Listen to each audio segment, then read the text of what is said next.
Sometimes you're happy, and sometimes you're sad. Now that's that thing called life. And when we begin to understand and know that, accepting that reality that we will never ever have things just on an even keel all the time, that you're going to have some ups and you're going to have some downs, but during those down moments, that's where the growth takes place.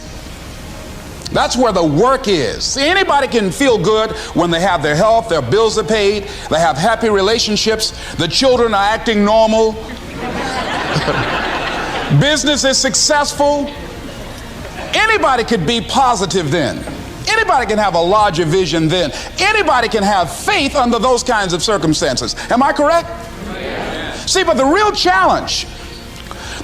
challenge of growth, mentally, emotionally, and spiritually, comes when you get knocked down.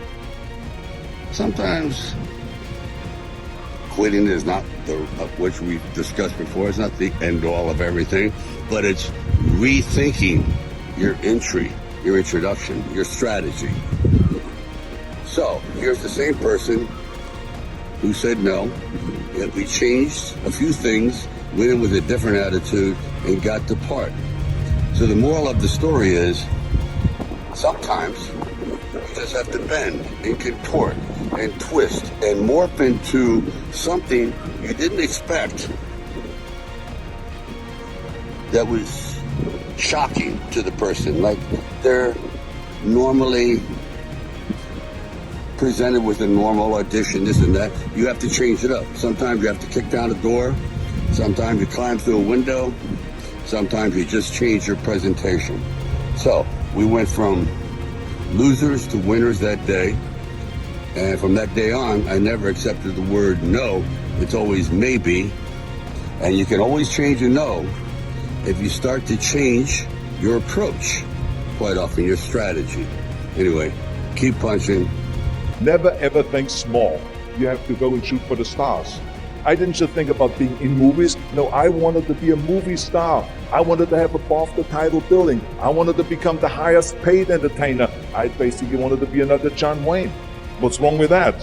Never think small, think big. I think it is natural that when you have a big vision and big dreams and you have big goals, that people are going to say around you, I don't think it can be done. I think it's impossible.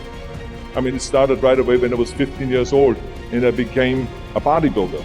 Right after that happened, I said, I want to be a world champion in bodybuilding. I want to be Mr. Universe. They immediately said, are you crazy? Bodybuilding is an American sport. Forget about it. It's nuts. And then when I wanted to go into show business, after I won 13 world championship titles in bodybuilding, I said, I want to be like Reg Park. I want to be a Hercules. I want to get into movies. You want to be what? A leading man? Oh, come on. I mean, look, first of all, let's start with your body. You're gigantic. You're like a monster. And then your accent, oh, it gives me the chills just listening to your German bullshit. Come on now. Have you ever seen an international movie star with a German accent? It doesn't happen. Forget about that. And then your name, what is it, Schwarzen, Schnitzel or something like that? People are going to storm the theater and the movie houses because Schwarzen Schnitzel is starring in a movie. Oh yeah, I can see that already. Imagine that. Everywhere I turned, they said, no, it won't happen, it's not going to happen, and forget about it. Luckily, I did not listen. I started taking acting classes, English classes, even accent removal classes. I ran around all day saying lines like, a fine wine grows on a vine.